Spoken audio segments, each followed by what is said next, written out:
What's up? This is Rebel Radio. What up? What up? This is DJ Newmark. This is Peanut Butter Wolf. It's your boy. It's okay. Keep checking out Rebel Radio. Rebel Radio. This is Rebel Radio. We're in the place right here. Rebel Radio is going down. Would you say Rebel Radio? Oh, wait.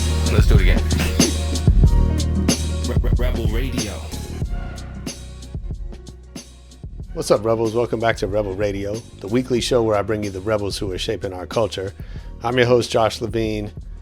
This week, I'm sitting with Jason Hardi. Jason is a music and technology entrepreneur. He's the founder of Muzik Headphones.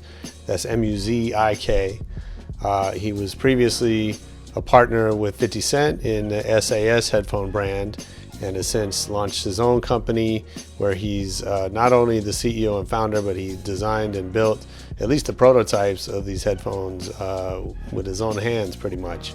He's also raised close to, I think, $80 million from some pretty big investors, including Drake, Kevin Hart, Cardi B, François Pinault from the Kering group. And so he's the perfect guy to talk to about selling a vision, how he's doing that at the highest level with all these world famous celebrities and getting them interested in what he's doing. He's also a hands-on CEO. As I said, he's designed a lot of the products himself. He holds over 130 patents. And so we have I think, a great discussion. He's got some good insights into being really hands-on and learning to maybe be less hands-on and lead a team and bring the right people around you and trust them and all that stuff. So it's a fun conversation. I hope you enjoy it. Let's get into it with Jason Hardi.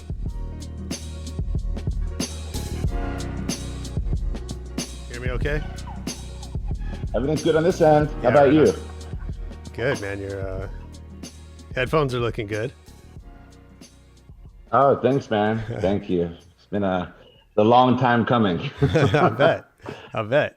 Yeah. Well, let's dig into it, man. I'm like I said, I'm excited to dig into your story. So I'm going to start at the very beginning. Do you remember the first record you ever bought for yourself? Run DMC.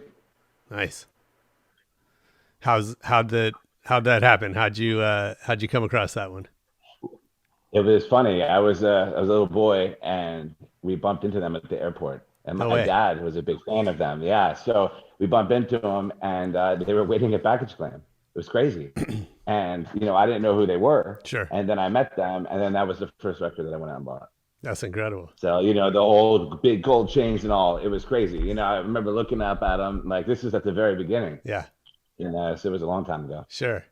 That's amazing. Yeah. I mean, we talk about Run DMC a lot on this show, right? Like they had such a massive impact on culture, not just, bringing rap to the mainstream in a lot of ways, but also, they played a big role in sneaker culture, in a lot of this. All of it. I mean, sure. It was. I mean, I was so young. I mean, like I'm talking like early. I was a little boy when Then obviously they had a long career, and then obviously everything happened. But it was. I think they're probably one of the tastemakers for sure. No question. Yeah. So yeah. At least they were for me. Yeah. So how did you always know growing up that you wanted to be an entrepreneur? Yeah. I didn't know that word. Sure, of course. But yeah. When I was, I think 10, 12, I was putting numbers on the curbs in front of people's houses. Yeah. Because you could get $10 a piece, and you could do 20 of them a day. Totally. And literally stenciling that. I've always kind of, thought about how to streamline things, and so, I was diagnosed with Glouder's disease, right? I say that right? I don't know. But anyways, it's a knee problem. I grew too much too quick. And, so then I invented something to help me with physical therapy, but I didn't know I invented it. Right. My family looked at me and were like, what did you just do? And I made this like harness and this thing so I could, get my knees up to a certain height. And what wound up happening, is, we started the patent process, but we didn't continue it. Because I was 13, I think, at the time, and it wasn't something, that was just right at the right time. Sure. And then I went to school, and while I was at school, I was constantly helping people in different classes, kind of create new things. Again, it was always from a problem solving perspective and design perspective. I graduated with a finance and marketing degree. So I'm kind of like half right brain and half left brain put together. So it's like I'm the inventor, but I'm also the guy that knows how to put the pieces together to make the business. So that's when I figured out, when I got out of college, and I started, inventing things. It became, trial and error. I made, several mistakes, but, I've been an entrepreneur my whole life. Sure. I've constantly been inventing new things. This was the first time that I ever raised money and got investors. I always, well, I shouldn't say that. There was one other time that I had a partner, but, other than that, and I think that, being an entrepreneur to some degree, I think is overrated. I think that a lot of people aren't ready for it. Of course. You know what I mean? Yeah. Or they're at least not taught to expect failure first. You know what I mean? And that's the problem, is that I think that everybody just looks out from the outside and thinks, oh, wow, they're running their own business. That's great. I'm an entrepreneur. Right. But what they don't really realize is it's one of the most lonely things. It's one of the most challenging things. And sometimes being too early can actually, work against you. Yeah. And it can make things more challenging. And I think that would be my only thing that I would say, is that I didn't know I was an entrepreneur until I was. And that was only until someone else called me that. That's cool. You know what I mean? Because I was always, literally either just working from a business perspective or working from a design perspective. And then it just came together naturally, if that makes sense. Yeah, absolutely. What's something you designed early on that you thought was going to take off that didn't? That didn't. So my dog got kidnapped. Oh, okay. Wow. It was my yellow lab. Her name was Brandy. I actually have a bee tattooed right there for her. And she got kidnapped. The door, I was living in the beach, and the door got blown open, and the dog walked outside, and the woman came, scooped her up, took her. Wow. And so I was in the next room, I was sleeping. And so I said to myself, I got to make a system that stops dogs from running away. And if they do run away, we'll let you know. So I created the first pet containment system, years ago when I was 26. Yeah. And what I didn't know then that I know now, would have changed a lot of things. And so I was too early. The company that, after I decided to get out of the industry and move into another project, sold for $200 million the next year. Right. So, I've had my fair share of, ups and downs, and I think timing is important, a lot of the time. And I think preparation and really solving a problem. And those were just pieces that you just gain with experience. You know what I mean? It wasn't something that I was born with. It was something that I guess, I learned from my family, and then learned through school, and then learned from, some of these, what I would say, lost opportunities. Yeah. You know what I mean? Yeah. Because, I didn't know I created an early wireless LAN, that was back in the DSL days, 10 years later, Philips comes out with a light, 10 years, all these different wireless connected devices.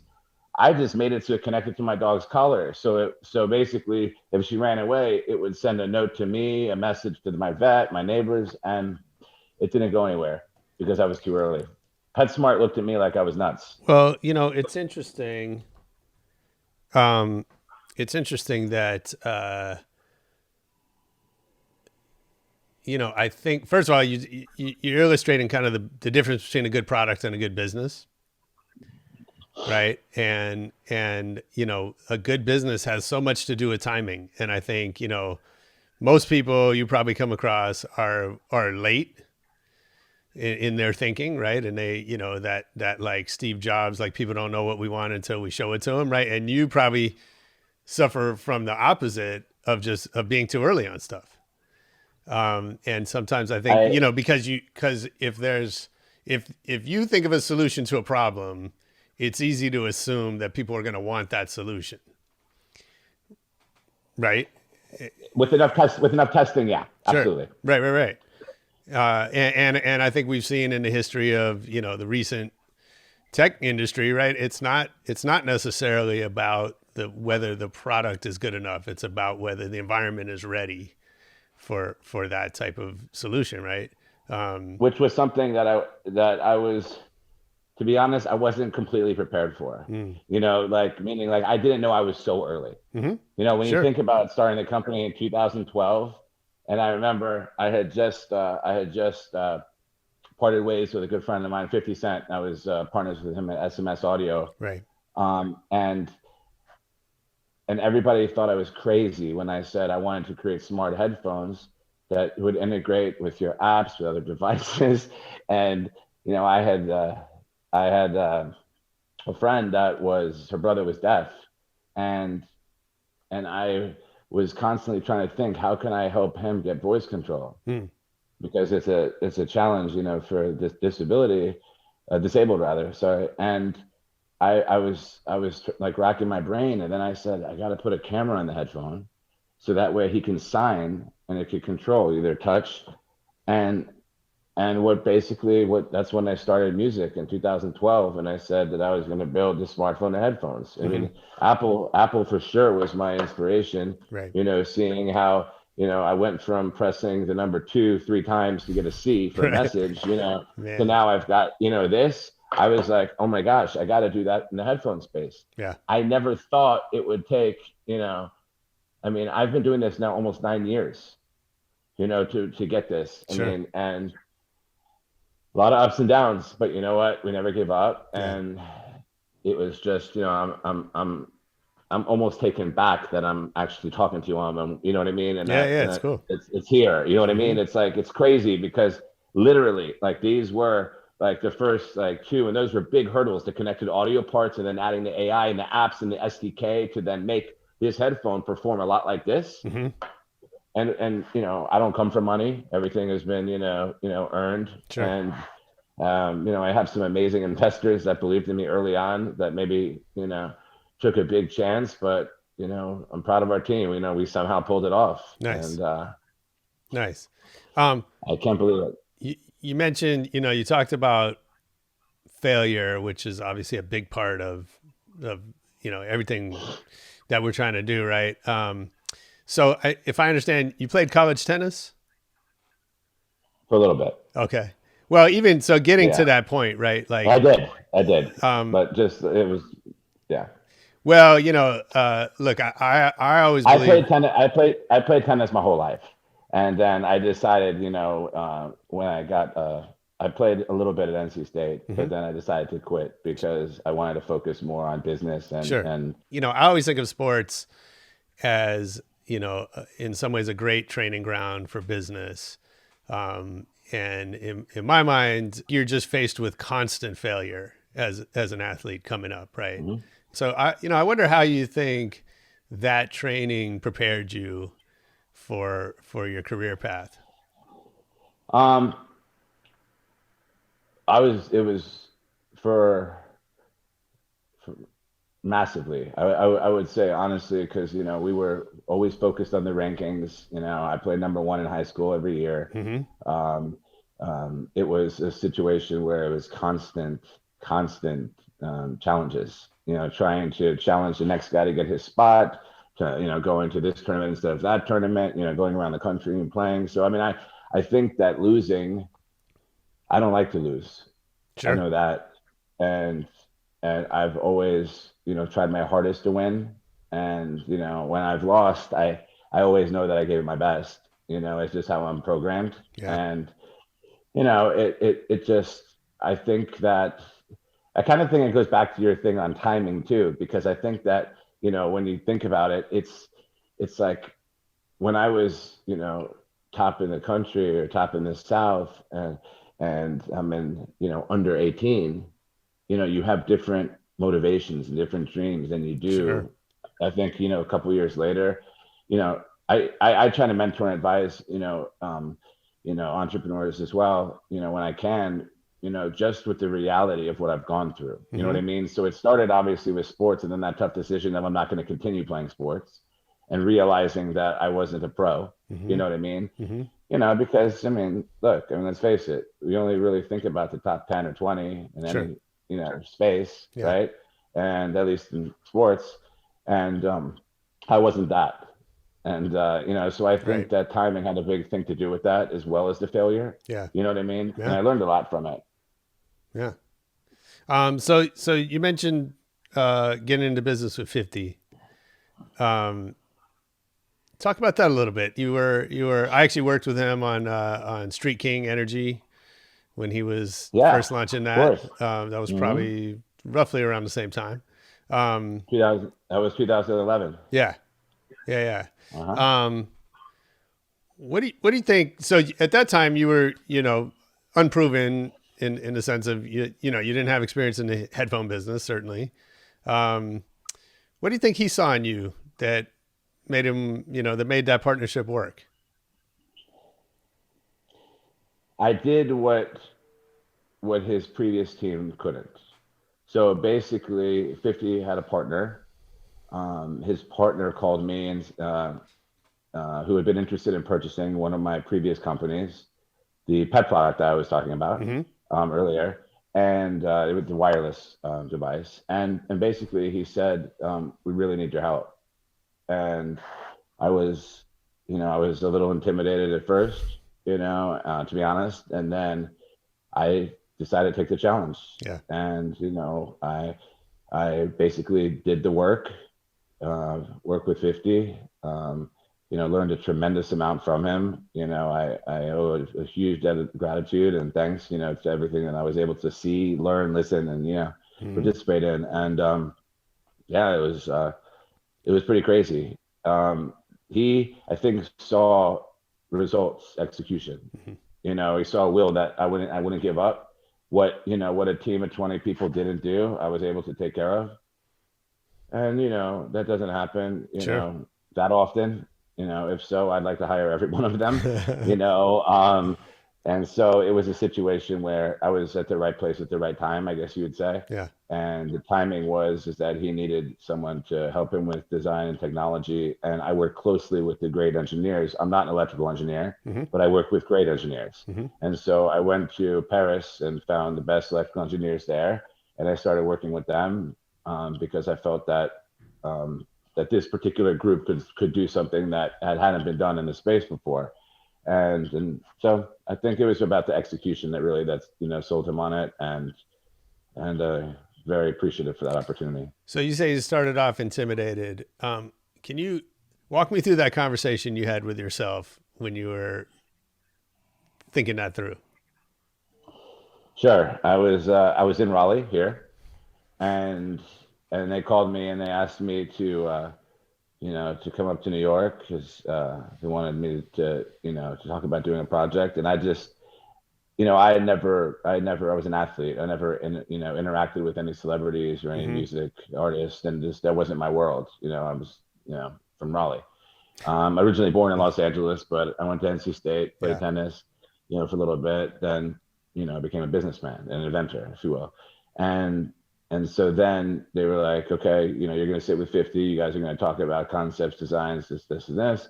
And I was like, oh my gosh, like I listen to this guy's music every day, and I was like, this guy is like, one of the greatest in the world. And so it was just strictly just, I think, just the initial shock factor of going to meet like one of your, iconic artists that you love, in person, and then maybe having a potential to work together. And I think that it was just that, but 50 made it super comfortable. And, after we started, him. So after we started, working together, it was pretty much automatic. Right. Yeah.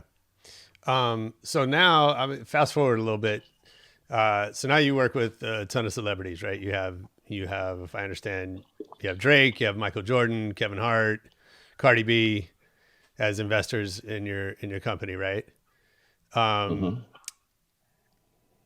What do you do to prepare for those conversations, right? What are people at that level of the game looking for? They're looking to change the world.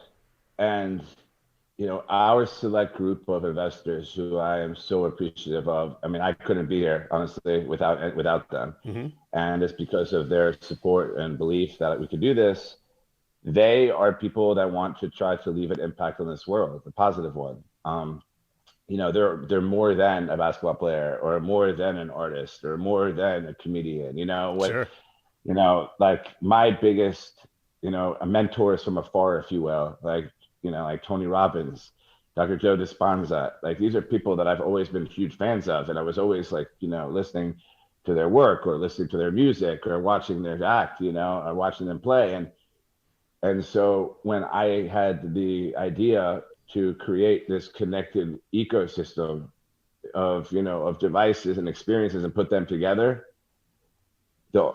I initially self-funded the company, and then I took the proceeds from my previous business, and then from there I started talking to investors. And what was so crazy is that the only people that really understood what I was talking about connecting culture and technology were the top artists, athletes, and these iconic tastemakers in the world. And so it wasn't ever, the whole star, shock factor that I had, 10 years ago, that's been long gone. Right. These are entrepreneurs that I'm talking to. These are business guys. These are investors. These are people that want to, leave a legacy. And that is just when each one, I'd say it's the same but different, because most of the time, I'm sitting down with them. I'm not really thinking about me. I'm thinking about how we can, like, 1 + 1 = 11. Right. And so I don't know. Yeah, that would be my answer. Really, it's that each one is a little bit unique and different. And I always try to find out, like, what are the goals of the relationship? Like, what are you trying to specifically do? And I mean, listen, being a startup to creating, going from this to this it's quite a big leap. And it was, I couldn't have done it without them. Yeah. So these people, they worked with me in the lab.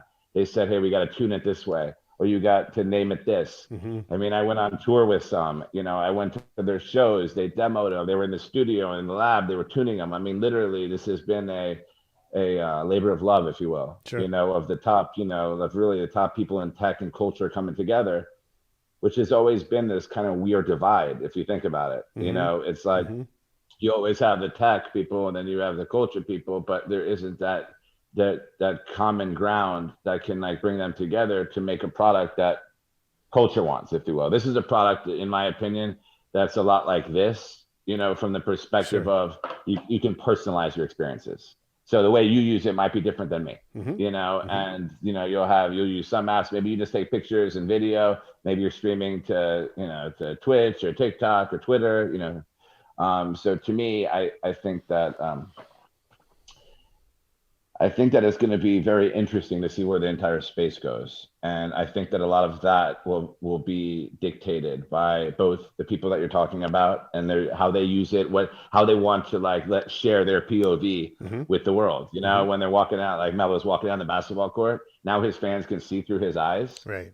Or when you got, Travis Barker, one of these guys, Questlove drumming. I mean, like, it's going to give people something that they have been wanting, which is, like, to walk in the shoes of their favorite, icons, like I was with Run DMC back in the day. Absolutely. So yeah. So going back to, you say you launched in 2012.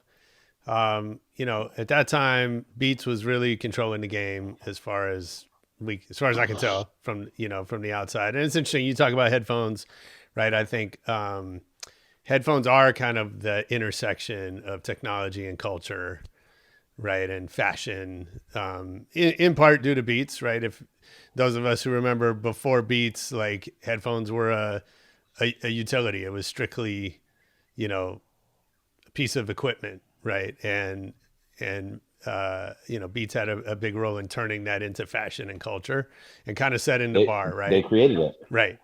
So absolutely. So talk about that.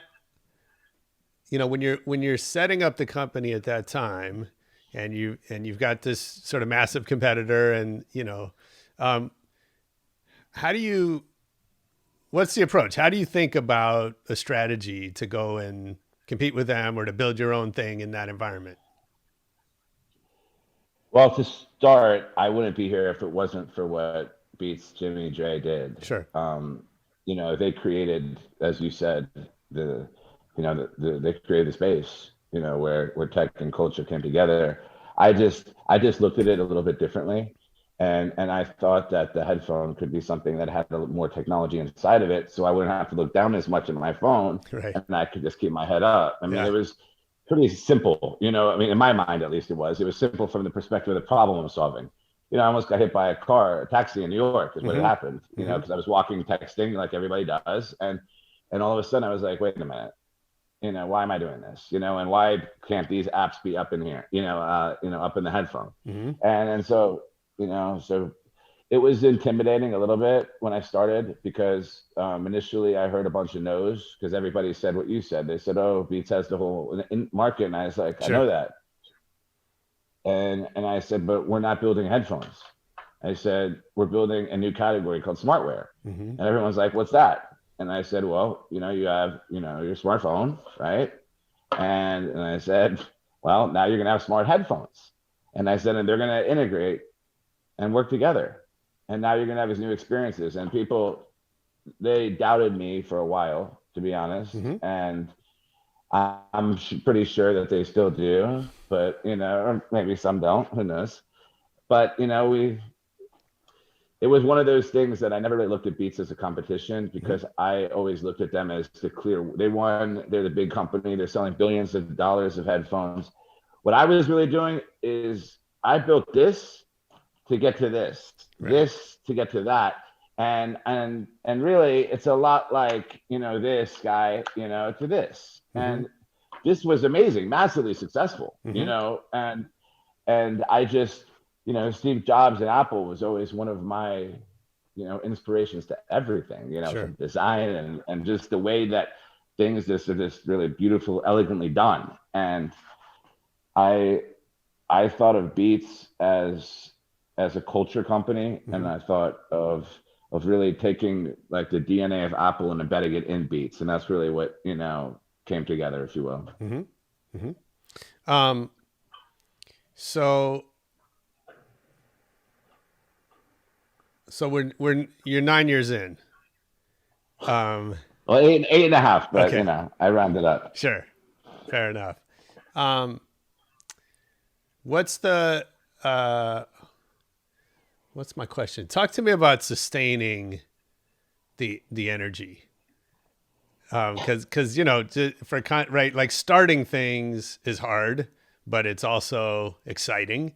Like you see the progress every day that you make, and I think I've been through it myself. 8-9 years in, the progress is sometimes a lot more subtle, or it's a lot more fewer and farther between, even though it might be bigger. So, how do you sustain it? Well, innovation. I can tell you that it wasn't easy, but it was showing true progress. It was literally showing, the stair step to, up there is is where we got to get. We got to get to, but you have to start down here. And so we would constantly show. We won 5 innovation awards at CES. So every year we won. Yeah. We was receiving patents, pretty regularly. I think we have 137 right now. Crazy. And I know but when you start, in 2012 and there's no one doing it, it's like a different situation, Sure. And so it was sustaining. It was a challenge, but it was constant updates. It was working closely with my partners, and it was getting great people around us and around me. I certainly don't think that I'm, perfect by any means, but I try to surround myself with the smartest people that I possibly can. And I think that that's one of the things that we were able to do to sustain it, was getting the right mix of tech and culture, partners, investors, and advisors to come together, because they all understand this is something that's inevitable, but normally this would be an undertaking done by, a multi-billion-dollar entity, right. Not necessarily by a startup. You know what I mean? Because making hardware is hard. Hardware, software, SDK, sure. Applications, firmware. I mean, that's a giant challenge. And then doing that on a budget, right, is another challenge. Sure.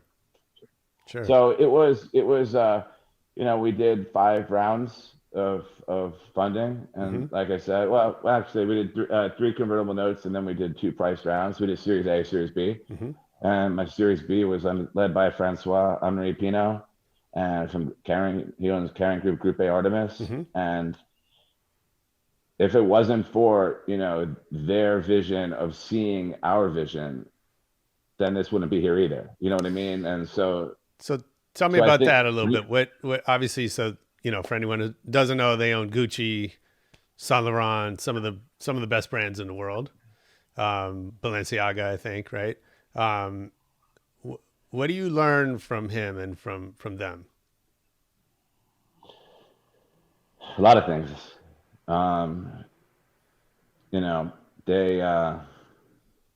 on they sit on the board with me, and so they're constantly helping. Where they're always available, whether it's advice operationally, whether it's advice financially.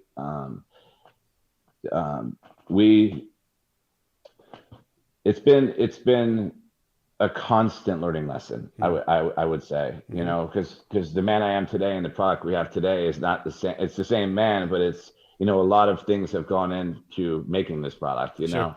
And there's been a lot of, I remember when they changed the Bluetooth protocol and Qualcomm came, CSR. And I remember then when I had to change the entire computer system inside, because all of a sudden now, there's all these new components and new AIs that, that are out there, and they have to connect this way. And so I learned that communication is really important, because when you communicate with your partners and you let them understand, what you're doing, I think that you can get a lot of support. And, that's why we've built the team that we have, honestly, is because, they're visionaries, and we've been really, good at proving our vision. You know what I mean? Like, from showing baby steps to bigger steps to bigger steps. And sure, I would have liked it to have been, sooner.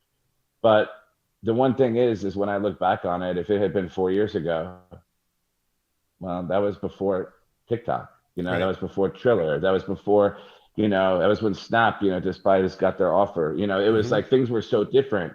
And so now to have the product now coming out of the pandemic, where now people are going to be able to share, their experiences, what they see to any platform, seems like the right timing. So I don't know if that was a higher power that had me, or what, but I find it sometimes fascinating when I start thinking about, the massive, pits and valleys, ups and downs that we've had to get here. But then when I talk to other, designers or engineers at other companies, they're like, we go through the same thing, we just do it faster and more of them, and so I think R&D is always, is a challenge. And I think that, I look forward to the day when I can work with a bigger team to get, more things, done in a more condensed amount of time. Yeah. But I'm really proud of what our team has been able to achieve, because it really is, I don't want to call it a miracle, but it's unbelievable that, that we were able to do this and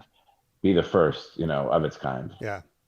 So you've talked about a lot of growth along the way, right? From being intimidated by a big celebrity to now that's part of daily life, from, building stuff too early to now having a team around you that can check you on that. Right. I think, the guy who can single-handedly do the work of a team of 20 is not always the guy who's a great captain of a ship that can let other people do their thing. Right.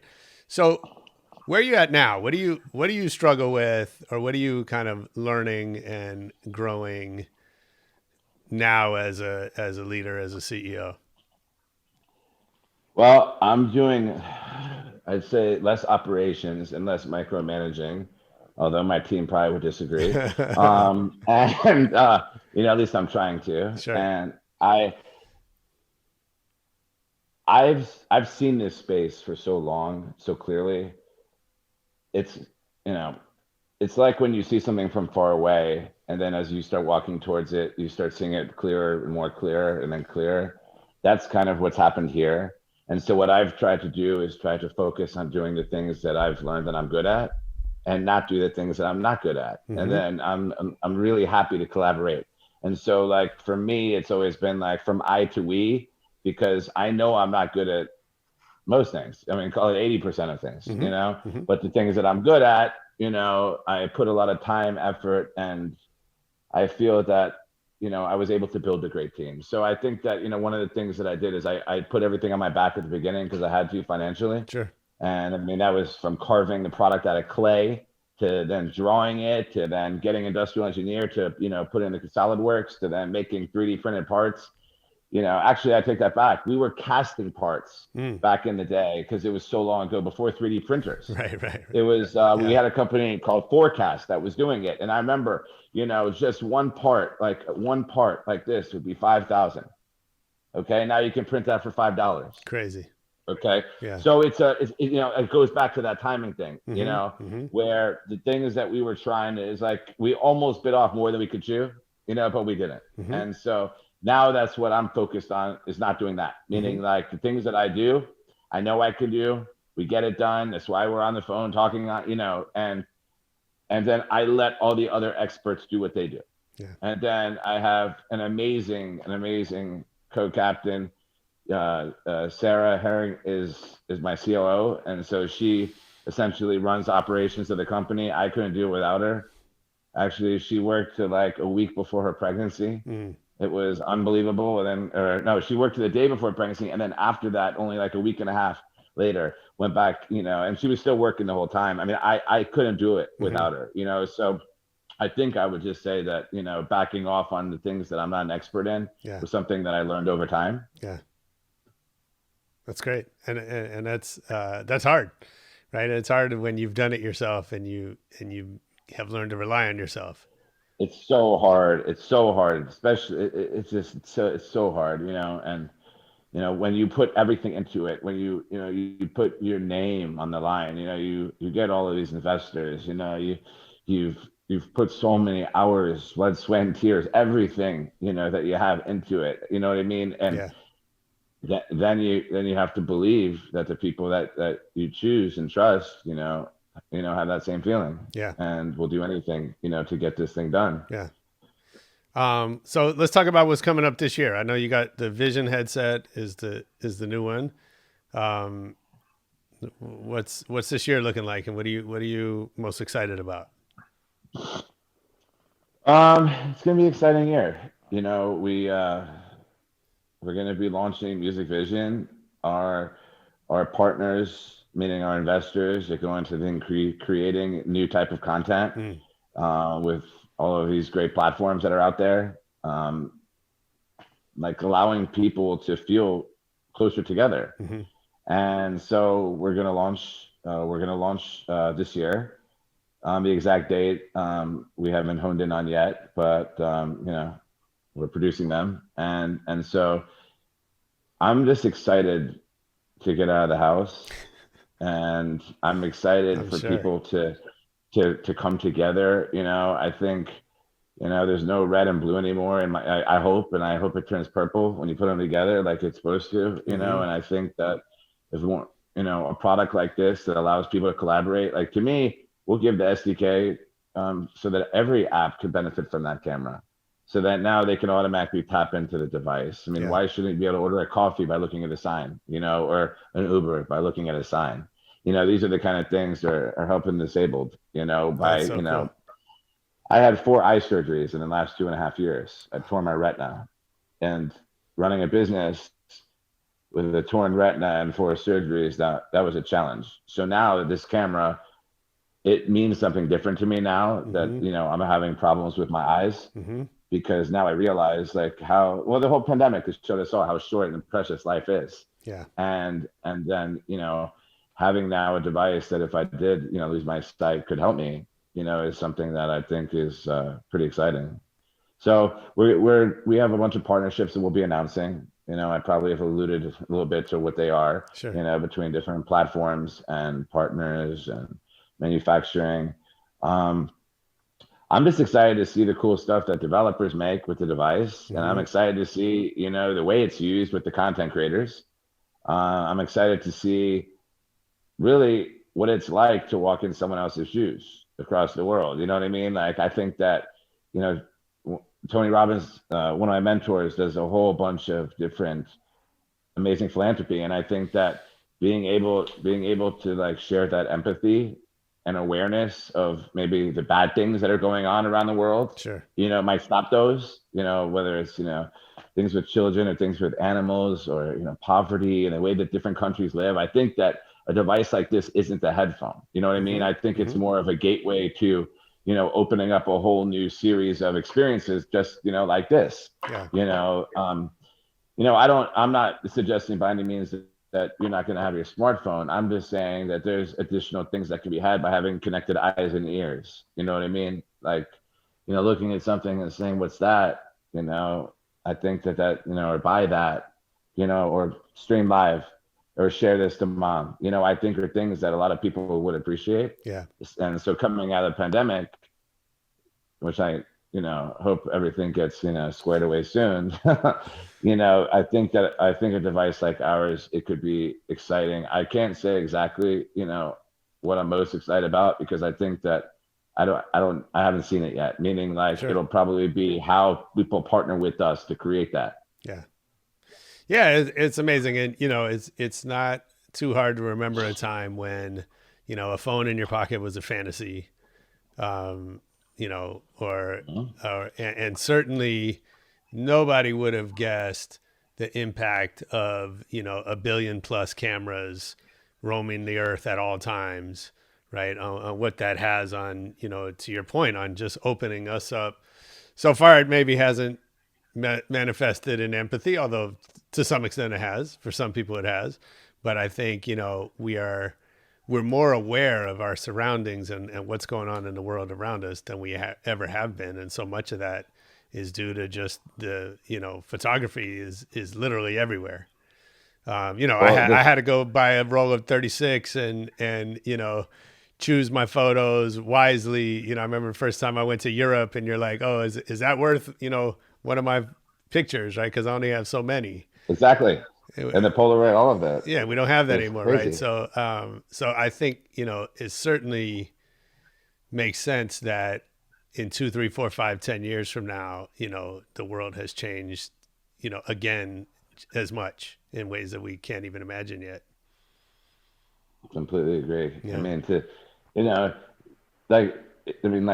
what these phones have with the cameras is unbelievable. Sure. And I just think that there's some times that you want to hold something, and there's some times that you wouldn't. We saw during the riots, these, holding the phones up, whatever kind it is, isn't necessarily, hasn't been the safest thing. Right. And, I think that, my mom never could go to my tennis matches. So my dad was always go. But if my father had these on, and she could have just turned the TV on and watched as if she was there, it would have changed everything. Crazy. Yeah. You know what I mean? So it's like the little things like that I'm excited to see kind of how things like evolve into. Like you said, like we probably have no idea what's going to happen. It's going to be exciting though. Yeah, absolutely. Well, I'm excited to see where it goes next. I got to do a quick lightning round before I let you go. All right. What's your favorite city to travel to? Favorite city to travel to? I would say Paris. Mine too. Who's your favorite DJ? My favorite DJ. I have a lot of them. A lot of friends that are DJs. Pass. All right. DJ Chucky. Okay. What's the last great book you read? Last great book I read. Well, I haven't read a book in quite some time since my eye surgery. It's like I'm still getting used to these glasses. It's crazy. So I would say last great book I read was it was a book by Tony Robbins. I just don't. I've read so many of his. I don't know exactly which one was last, but it was definitely one of Tony's books. Yeah, I've read a lot of Tony's stuff. It's amazing and always seems to hit at the right time. Yeah, that's for right. Sure. What movie do you think you've seen the most in your life? Friday. That's great. No, I'm just the movie I've seen the most in my life. I mean, I've seen that movie a bunch though. But I would say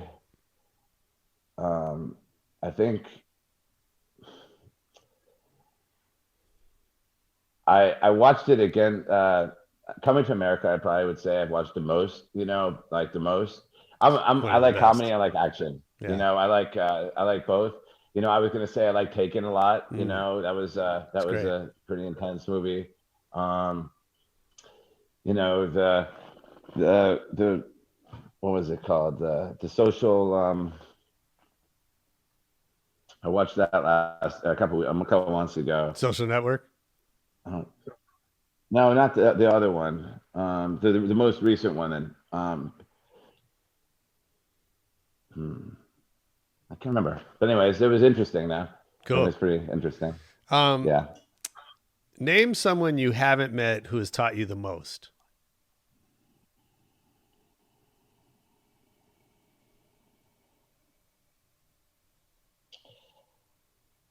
I would say Elon Musk.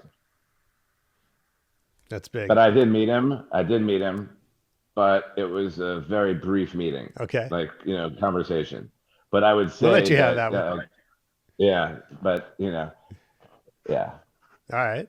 And last one, if I worked for you. So, and yep. Oh no, go for it.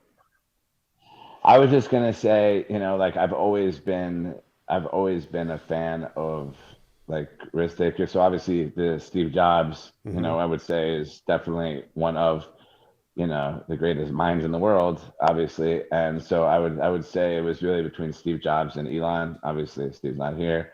I never, when I went to Apple for the first time, it was after he had passed. Mm-hmm. And it was kind of surreal, Mm-hmm. And people were still mourning and everything. But no, I never met him. So he would be somebody I would say was the mentor from afar, and Elon. Nice. So yeah, last one. If I worked for you, what's something I would hear you say over and over? If you, what do I say over and over? That it has to be right. It has to be right. It has to do what it's supposed to do, and it has to do it easy and beautifully. Like everything is about the product. That's the thing. It's not about the celebs. It's not about the investors. It's not about the partners. It's really about the product. And it's about, because this product has to be amazing, has to be beautiful, because, we want everybody to wear it. And so, a lot of hard work went into creating it. And so I think that that's the thing that you hear the most is constantly. And that's why, maybe some people would say I'm micromanaging a little bit, because it's, every angle counts, like, I don't even know if you've seen this, but like, we came a long way. That's so cool. A long way from this guy. Yeah. You know what I mean? But I had to build this to get to this, right? And now, I mean, this device, with the articulation, with the folding, the magnetic cushions, it's got mics inside, outside, It's cool. It's cool. Yeah. No, it's cool. And I love that you emphasize that, you don't get there without the steps along the way and the products that, might be great for their time, but are imperfect. Right. And I think that's such an important piece that we miss, right? You talk about, people are enamored of entrepreneurs. And I think, it is that willingness to just make stuff and keep going and have it not be right all the time. You have to have like tunnel vision, honestly, like on the vision, which is what what me and my, our team and our investors have had. Obviously there's always noise. There's always that. And it really is having that relentless drive to not give up, because honestly, we've had, like every startup does. Every startup probably almost dies before, before they come, resurrected from the ashes, Sure. And then to, become, a category, industry change, like, cause the evolution, like you said, like things change every period of time, I remember this, and I couldn't wait to get this one because I had the big phone, Right. and Yeah. you remember those? Yeah, of course. The big one. Yep. And then it got smaller and smaller. And then I remember, wow, this is amazing. Well, it was amazing. You know what I mean? And then, Yeah. And then that came out. So, that's what we're trying to do. Yeah. And And I guess we'll see what happens. Dope, man. Well, I can't wait to see. We'll definitely be looking forward. Absolutely, man. And thank you so much Jason, for your time today. Really appreciate all the stories and the wisdom. Thank you, man. I don't know about that, but definitely some stories. But I appreciate you. Right on. Yeah, that was Jason Hardi on Rebel Radio. I hope you enjoyed it. I know I did. Let us know what you thought. Hit us up on Twitter, Facebook, wherever you like. We're at Rebel Radio Net. We have videos of a lot of our episodes on our YouTube channel. And most importantly, come back next week for more Rebel Radio. Peace.